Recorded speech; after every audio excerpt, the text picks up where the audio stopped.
Hey everyone, it's SniperKH. As this season of Destiny 2 starts to slow down, I wanted to take a step away from posting guides and now challenges and wanted to make a video highlighting some of the strongest weapons in the game. So in today's video, I wanted to cover the top 5 strongest exotic weapons in PvE. Be sure to let me know in the comments below if you'd like to see more videos in this style in the future, and I'll be more than happy to do so. With that being said, let's jump to it. Starting off at our number 5 spot, we have the Izanagi's Burden. The Izanagi's Burden is an exotic primary sniper rifle that can be purchased from the exotic kiosk in the tower.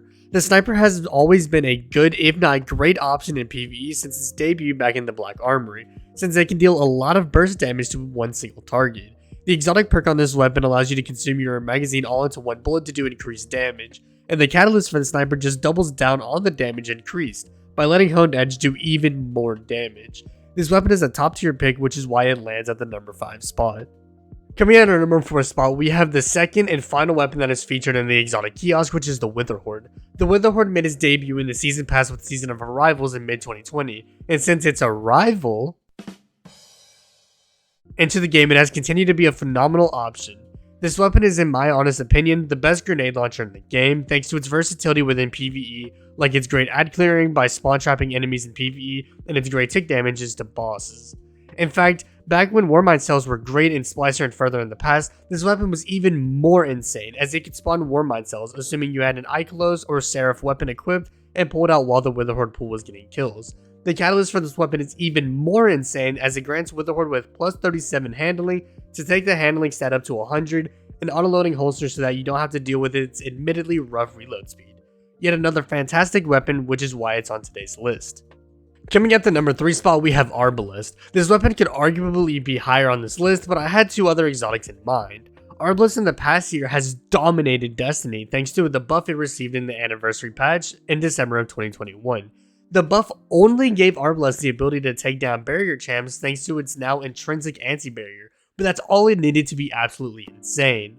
To add on top of that, Arboles also has a perk that completely counters match game, which is a modifier that is commonly placed onto most high-end PvE activities. That perk is its exotic perk, Compounding Force, which allows it to do massive damage to combatant shields. That massive amount of damage is literally one shot and it takes down shields like it's nothing, which makes this a top tier weapon for GM Nightfalls, which you probably noticed if you've seen my GM guides. This weapon also does have a catalyst, which is definitely a good one to get, so feel free to go grab it to make this weapon even better. An absolute must-have for PvE. Now for number 2 and number 1, I had some troubles ranking these, and while I chose to go with these rankings, I wanted to be clear that if a certain change that is coming in Season 19 weren't actually coming, then the ranking would be completely different. At number 2, we have Divinity. Divinity has had Destiny 2 in a chokehold since it made its way into the game with the Garden of Salvation raid, which was released in late 2019. This weapon is a one-stop shop for not only providing the highest damage debuff in the game at 30%, but it also makes the crit spot of a target larger, making crits easier to hit. I know this weapon is a hot topic right now thanks to an absolute war that was had over on Twitter in response to Salty Greppo wanting this weapon to get nerfed, and now people accusing him of being the only reason the weapon is getting nerfed, but I will say this. Even when the nerf lands in Season 19, this weapon will still be great, thanks to the larger crit. All that it will mean is that your team will need to run a tether to experience peak Divinity again, which isn't much of a trade-off in the end. Coming in at the number 1 spot, we have Gjallarhorn. It's funny how Bungie really said, hey, how about for the anniversary event, we bring back the most iconic exotic weapon in Destiny history and we make it stronger, and they did exactly that. Not only did they do that, they also did it without making the weapon way too strong. While the weapon did eventually catch a small nerf, it is still amazing in PvE.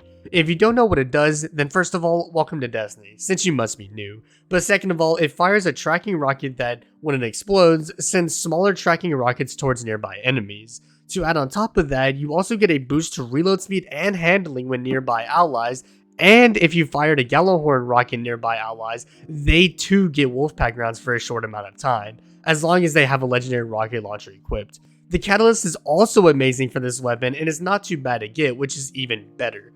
If you don't have Gjallarhorn but you have the anniversary pack, then first finish this video, but second go and find a team to run the Grasp of Avarice dungeon with immediately to get Gjallarhorn, then run it back to get the catalyst. This weapon is an absolute unit in PvE, which is why it's ranked at number 1.